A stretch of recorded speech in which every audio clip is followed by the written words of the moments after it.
Hello friends, जैसा कि आपको पता होगा कि फ्रेंड जो बैटरी का कॉस्ट है वो हमारे सिस्टम में बहुत ज़्यादा होता है।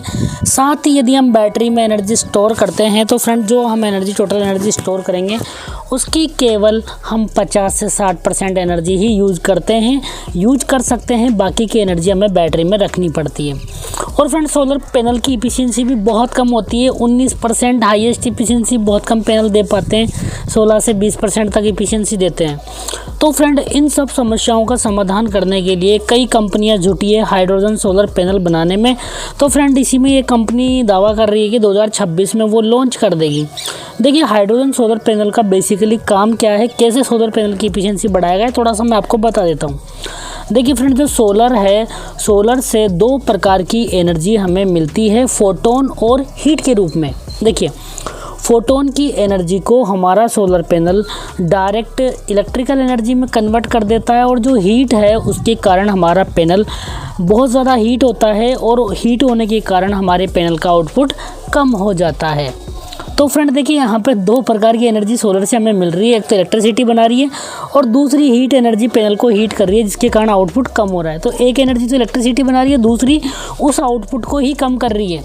तो फ्रेंड इस समस्या का समाधान करने के लिए कुछ साइंटिस्टों ने ऐसा दिमाग लगाया कि जो फोटोन की एनर्जी तो आपको इलेक्ट्रिसिटी के रूप में मिल ही जाएगी पैनल से, और जो सोलर की हीट एनर्जी आ रही है उस हीट एनर्जी को हाइड्रोजन में कन्वर्ट करने का उसमें प्रोसेस लगा रखा है पैनल के नीचे। वहाँ पे फ्रेंड क्या होती है, ट्यूब होती है बहुत सारी, पैनल के नीचे ट्यूब होती है बहुत सारी, जो क्या करती है कि जो पैनल जब हीट होता है तो उसकी उष्मा को अवशोषित करके, और फ्रेंड उसका जो ट्यूब होती है वो क्या करती है, जो इन्वायरमेंट में नमी होती है उसको ऑब्जर्व कर लेती है, और उस हीट के साथ दोनों रिएक्शन करके H2 जो हमारा H2O है जो इन्वायरमेंट से ऑब्जर्व करेगी हमारी ट्यूब, वो उस हीट के साथ रिएक्शन करके H2 और O2 मतलब ऑक्सीजन और हाइड्रोजन दोनों अलग अलग एटम हो जाते हैं, और उस हाइड्रोजन को हम टैंक में स्टोर कर सकते हैं, और बाद में ऐसा कोई डिवाइस लेके जो कि हाइड्रोजन को इलेक्ट्रिसिटी में कन्वर्ट करे, नाइट के टाइम हम यूज़ कर सकते हैं।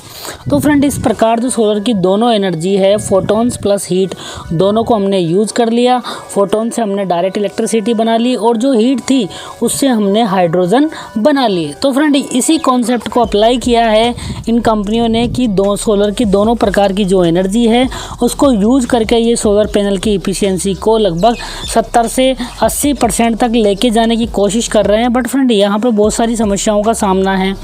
देखिए एक पहली चीज़ मैं आपको बता देता हूँ कि जो हाइड्रोजन गैस है उसको भी स्टोर करने के लिए हमें टैंक की आवश्यकता पड़ेगी। ऐसा नहीं है कि जैसे हम मान लो इलेक्ट्रिसिटी को स्टोर करने के लिए बैटरी का यूज़ करते हैं, तो यहाँ पे भी फ्रेंड स्टोर करने के लिए हमें टैंक की आवश्यकता पड़ेगी।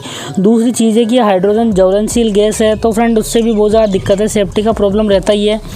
तो उसको हम हमारे घर में इंस्टॉल नहीं कर सकते, क्योंकि एक ज्वलनशील गैस है, मान लो कभी कोई दुर्घटना हो जाती है तो बहुत ज़्यादा डैमेज हो सकता है लोगों को, तो उसको हमें घर से बाहर कहीं प्लांट लगाना होगा। तो इस प्रकार स्टोरेज की समस्या रहेगी इसके साथ भी। और इससे पैनल की इफिशियंसी कंपनी दावा करती है कि 70 से 80% बढ़ जाएगी। और फ्रेंड कंपनी ने प्राइस तक लॉन्च कर दिया इसका कि जो 1 किलोवाट का सोलर सिस्टम है उसका प्राइस 3 से 6 लाख रुपए होने वाला है। जबकि हम यहाँ पे अगर सोलर पैनल लगवाएं नॉर्मली तो वहाँ पे प्राइस होता है 70 से 80 हज़ार रुपये में 1 किलोवाट का सोलर सिस्टम लग जाता है। बट फ्रेंड कंपनी ने यहाँ से 3 से 6 लाख रुपये इसका प्राइस बताया है, तो कोई भी नॉर्मल इंसान इसको नहीं लगवा सकता है, क्योंकि इतना ज़्यादा प्राइस हर कोई पे नहीं कर सकता है। और साथ ही ज्वलनशील गैस है तो दुर्घटना की संभावना रहती है।